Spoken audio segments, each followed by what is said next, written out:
নমস্কার বন্ধুরা, good morning সবাইকে। রোশনাইয়ের আজকের পর্বের রিভিউ নিয়ে আমি পৌঁছে গেছি তোমাদের সামনে। বাংলা সিরিয়াল সমাচারে তোমাদের স্বাগত জানিয়ে আজকের পর্বের রিভিউ আমি শুরু করছি। শুরুতে আমরা যেটা দেখতে পাচ্ছি, রোশনাই এবার আরণ্যককে বলছে, আপনি প্লিজ এখান থেকে যান আর আমাকে ডিস্টার্ব করতে আসবেন না। বলে, কি এখন আমার আসাটা তোমার কাছে এতটাই ডিস্টারবেন্স লাগছে যে তুমি আমাকে আসতে বারণ করছো তোমার রুমে? তোমার কি মনে হয় যে তোমার সাথে আমি এখানে গল্প করতে এসেছি? একটা কর্তব্যবোধ থেকে এসেছি। তোমার কালকে পরীক্ষা, তুমি পরীক্ষার জন্য প্রিপেয়ার্ড হও, ঠিক আছে? সেই কর্তব্যবোধ থেকে এসেছি। আমারও কিন্তু একটা হবু বউ আছে, আমারও তার কাছে যেতে ইচ্ছে করে। তাকে আমি এইমাত্র রেখে দিয়ে এসেছি, তো আমার খারাপ লাগে না? তোমার কি মনে হয়? রোশনাই তখন মনে মনে বলছে, শুধুমাত্র আপনি আমার উপর রাগ করতে পারেন, আমি আপনার উপর রাগ করতে পারি না? আপনি যে আমাদের বিয়েটাকে বারবার করে মিথ্যে বিয়ে বলছেন, সেটা আমার খারাপ লাগতে পারে না? ওই বিশেষ দিনটাকে যে এতবার করে মিথ্যে বলছেন। তখন আরণ্যকও মনে মনে বলছে, আমাদের বিয়েটাকে তুমি একটা দিনের জন্য সত্যি মনে করতে পারোনি? তুমি খালি মিথ্যে বিয়ে বলে যাচ্ছ। এখানে এসে তোমার খুব সাহস বেড়ে গেছে না? খুব কথা ফুটেছে। আসলে ভালোবাসার মানুষ আছে তো এখানে, সেই কারণেই। আরণ্যকও এমনটা ভাবছে মনে মনে। তখন আরণ্যক বলে, ঠিক আছে, আমি চলে যাচ্ছি, আর আমি তোমার রুমে আসবো না। তোমার কোনো দরকার থাকলে তুমি আমার রুমে নক করতে আসবে। এরপরে আরণ্যক চলে যায়। আরণ্যক চলে গেলে পেছন পেছন রোশনাইও ছোটে, কিন্তু দাঁড়িয়ে যায়। তারপরে মন খারাপ করে ঘরের মধ্যে আরণ্যকের কথা ভাবতে থাকে। এদিকে পরের দিন তো রোশনাইয়ের পরীক্ষা। পুরো পুলিশ প্রোটেকশন দিয়ে রোশনাইকে নিয়ে যাওয়া হয়েছে। পুলিশরা এক গাড়িতে, রোশনাই আরেক গাড়িতে, সঙ্গে আরণ্যকও আছে। এবার রোশনাইকে অল দ্য বেস্ট জানাচ্ছে আরণ্যক, যে পরীক্ষা ভালো করে দিও। রোশনাই তখন বলে যে, এখানে তো আমার বড়জন বলতে কেউ নেই, আপনি আছেন, আপনাকে একটা প্রণাম করব। তখন রোশনাই প্রণাম করে আরণ্যককে। রোশনাই বলে, আপনি আশীর্বাদ করবেন না? বলে, থাক না, এগুলো দেখিয়ে কি লাভ? তুমি তো আমাকে বিশেষ একটা পছন্দ করছো না, তোমার সঙ্গে এসছি সেটাও পছন্দ করছো না। তখন রোশনাই বলে, এখন থাক না স্যার, যে সব কথা, কিছুক্ষণ বাদেই তো পরীক্ষা, এসব কথা বলে সময় নষ্ট করতে হবে না। তখন আরণ্যক বলে, ঠিক আছে, তা না হয় করছি না, যাও তুমি গিয়ে ভালো মতো পরীক্ষা দাও। রোশনাই বলে, আচ্ছা আপনার কি শরীরটা খারাপ? মনে মনে বলে আরণ্যক, দুদিন ধরে তো আমার জ্বর, কেউই লক্ষ্য করেনি, না গরিমা না আমার মা, তুমি লক্ষ্য করলে। তখন বলে, না না, আমার শরীর খারাপ নেই, ওই একটু সকাল থেকে এদিক ওদিক ছুটোছুটি করছে তো, ওই একটু টায়ার্ড আছি আর কি, এটাই, আর কিছু নয়। তখন আরণ্যকও বলে যে, তুমি তো আসার সময় তেমন একটা কিছু খেলে না। তখন রোশনাই বলে, আসলে পরীক্ষার দিন না আমার খুব টেনশন হয়। দিয়ে রোশনাই অনেক গল্প করতে থাকে আরণ্যকের সাথে। তারপরে আবার বলে যে, ইস, আমিও যে কি করি না, কি যে ভুলভাল কথা বলি। তখন সামনে থেকে রাজীবদেরকে দেখতে পায়, আর তার আরো বন্ধু বান্ধবীদেরকে। রোশনাই তো দেখে খুব খুশি হয়ে যায়, আরে রাজীব রাজীব বলে দৌড়ে চলে যায়। দিয়ে তারপর রাজীবের সাথে হাত মেলায়, জড়িয়ে ধরে। আরো সব বান্ধবীরা আছে, তাদের সাথেও খুব মানে আনন্দ হয় রোশনাই, এতদিন পর দেখা হলো। আর এদিকে মনে মনে আরণ্যক ভাবছে, আমিও কি বোকা না? তোমরা দুজন দুজনকে কতটা ভালোবাসো, ওই জন্য রাজীবও ছুটে এলো তোমার কাছে, ছুটে এসে জড়িয়ে ধরলো। আমি কি বোকা, কি সব ভাবছিলাম তোমাকে নিয়ে। তুমি তো বেশ ভালোই আছো, রাজীবকে নিয়ে খুব খুশি তুমি। বলে, আর কখনোই কোনোদিনও আমার এরকম ভুল হবে না রোশনাই, বলে গাড়িতে গিয়ে বসে থাকে আরণ্যক।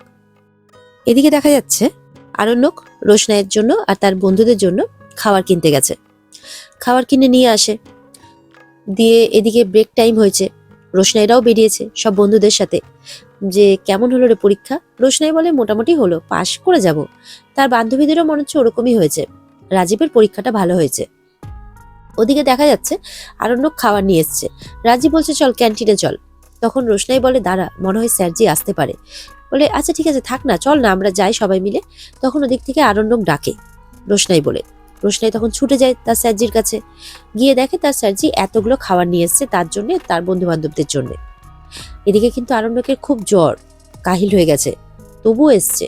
মনে মনে ভাবছে যে, কেন যে আমি এত তোমার কথা ভাবছি, কে জানে। এতটা শরীর খারাপ, একটু যদি রেস্ট নিতে পারতাম খুব ভালো হতো, কিন্তু তুমিও তো খাওনি। কেন যে আমি তোমার কথা এত ভাবছি নিজেও বুঝতে পারছি না, এমনটাই ভাবছে আরণ্যক মনে মনে। রোশনাই এসে তো বলে, আপনি এত খাবার নিয়ে এসছেন কেন? এত খাবার কেউ খেতে পারে?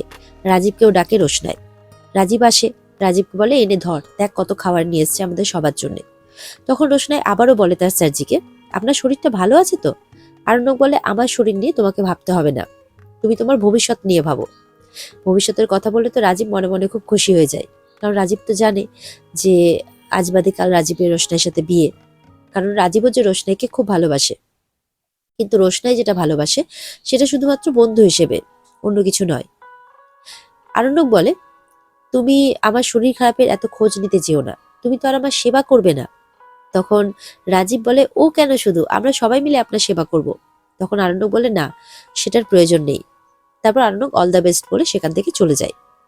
রাজীব মনে মনে ঠিক করে, রোশনাই তো তার বেস্ট ফ্রেন্ড, রোশনাই স্যারজি যাই ঠিক করে রাখুক না কেন, রোশনাইকে সে কিন্তু সব কথা জানাবে। তখন রোশনাইকে বলে যে, রোশনাই, তুই এত বড় কথাটা তো স্যারজিকে বলতে পেরেছিস, আমাকে বলতে পারিসনি? বলে, কোন কথাটা? বারবার করে বলতে থাকে রোশনাই। তখন রাজীব রোশনাইকে বলে দেয় যে, তুই যে আমাকে ভালোবাসিস। বলে, আমি তোকে ভালোবাসি? বলে, হ্যাঁ, এই কথাটা তুই স্যারজিকে বলেছিস। বলে, আমি স্যারজিকে বলেছি? কই, বলিনি তো আমি। বলে, তুই আমাকে ভালোবাসিস না? বলে, আমি তোকে ভালোবাসি রাজীব, খুব ভালোবাসি, কিন্তু সেটা বন্ধু হিসেবে। তখন রাজীব বলে, স্যারজি যে দুদিন বাদে আমাদের বিয়ে ঠিক করেছেন, তোকে সারপ্রাইজ দেবে বলেছেন। বলে, কি, স্যারজি এত বড় একটা সিদ্ধান্ত নিয়েছেন? আমার লাইফের সিদ্ধান্ত স্যারজিকে নিতে কে বলেছে? ও, তার মানে আমি এতটাই বোঝা হয়ে গেছি, তাই তো? আর তুই তুই কেন আমাকে বিয়ে করতে রাজি হয়েছিস? আমাকে দয়া করে? বলে, না না, সেটা নয়, আসলে আমিও তোকে ভালোবাসি। বলে, দেখ রাজীব, এইসব চক্করে পড়তে যাস না। জানিস তো, আমার জীবনে না সবাই কেন জানি না এই লাস্ট অপশন হিসেবে বিয়েটাকেই বেছে নিয়েছে, কিন্তু না, আমি এবার এর বিরুদ্ধে রুখে দাঁড়াবো, আমাকে কিছু একটা করতেই হবে। বলে রোশনাই হাঁটতে থাকে। রাজীব বলে, দেখ রোশনাই, প্লিজ আমার উপর রাগ করিস না তুই। বলে, না না, আমি তোর উপর রাগ করবো কেন? তুই তো আমার খুব ভালো বন্ধু, তোর উপর আমি রাগ করতে পারি?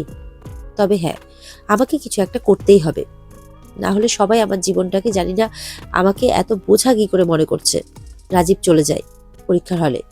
রোশনাই মনে মনে বলতে থাকে, আমাকে আপনি এতটাই বোঝা মনে করেছেন স্যারজি, যে এবার আপনার জীবন থেকে সরিয়ে আপনি আমাকে রাজীবের হাতে গছিয়ে দিতে চান? এটা আপনি ঠিক করেননি স্যারজি, মোটেও ঠিক করেননি। এমনটাই ভাবছে রোশনাই। আপনাকে এর দাম দিতেই হবে। বলে রোশনাই পরীক্ষার হলে চলে যায়। আরণ্যকের পরিবার বাড়ি ফিরে আসে। তনুশ্রী বলছে, সুরঙ্গমা কিন্তু আমাদের ছেলের উপরে খুব বিরক্ত। আমাদের ছেলেটাও যে কি করছে না, আমার কিচ্ছু ভালো লাগছে না। আরণ্যকের বাবা বলে, মনে হয় আমাদেরই মানুষ করতে কোথাও একটা খুঁত থেকে গেছে, না হলে 1 বছরে এরকম ভাবে কেউ বদলে যায়? তখন তনুশ্রী বলে, আমার ছেলেরা কেমন দোষবরে হয়ে যাচ্ছে। তখন বাবলু বলে, না, আমাদের ছেলেকে আমি কিছুতেই দোষবরে হতে দেব না। ঠাম্মি দাদু সবাই আসে। ঠাম্মি বলে, এই তো গাড়ির আওয়াজ শুনেই বুঝতে পেরেছি তোমরা এসেছো। তা দাদু ভাই কই? ও, আমার সাথে দেখা না করেই বুঝি ওপরে চলে গেছে। দাদুও আসে। যে কি সব গন্ডগোল হয়েছে শুনলাম নাকি, কি হয়েছে বলো তো? তখন তনুশ্রী বলে, কেন, আপনারা খবর পাননি? আমরা খবর না দিলেও তো আপনাদেরকে খবর দেওয়ার অনেক লোক আছে। ঠাম্মি বলে, কি বলছো বলো তো? বলে, কেন, ছোটুর কথা? আমাদের ছেলের সাথে তার যোগাযোগ আছে, সে আপনাদেরকে কোনো খবর দেয়নি? ছোটুও আসে সেখানে, দাঁড়িয়ে শোনে, কিন্তু কিছু বলে না, চুপ করে থাকে। এদিকে দেখা যাচ্ছে পরীক্ষা শেষ হয়ে গেছে, কলেজ ফাঁকা, তালা পড়ে গেছে, কিন্তু রোশনাইয়ের কোনো খবর নেই। আরণ্যক তো ভয় পেয়ে যায়। অফিসারকে বলে, স্যার প্লিজ একটু দেখুন, রোশনাইকে দেখা যাচ্ছে না, পরীক্ষা তো শেষ হয়ে গেছে, তালা দেওয়া হয়ে গেছে। বলে, আচ্ছা ঠিক আছে, আমরা দেখছি, অফিসার বলে। আরণ্যক তো খুব চিন্তায় পড়ে যায়। আর এখানে আজকের পর্ব শেষ হয়ে যায়। তো বন্ধুরা, এই ছিল আজকের পর্বের রিভিউ। যদি তোমাদের ভালো লেগে থাকে তাহলে পর্বকে লাইক, কমেন্ট আর চ্যানেলকে অবশ্যই তোমরা সাবস্ক্রাইবটা করে দিও বন্ধুরা, এটা তোমাদের কাছে আমাদের রিকোয়েস্ট। আর পর্বের বিস্তারিত দেখতে অবশ্যই তোমরা স্টার জলসার পর্দায় নজর রেখো। দেখা হবে তাহলে তোমাদের সাথে আগামীকালকে রোশনাইয়ের নতুন পর্বের রিভিউ নিয়ে। ততক্ষণ সবাই ভালো থেকো, টাটা।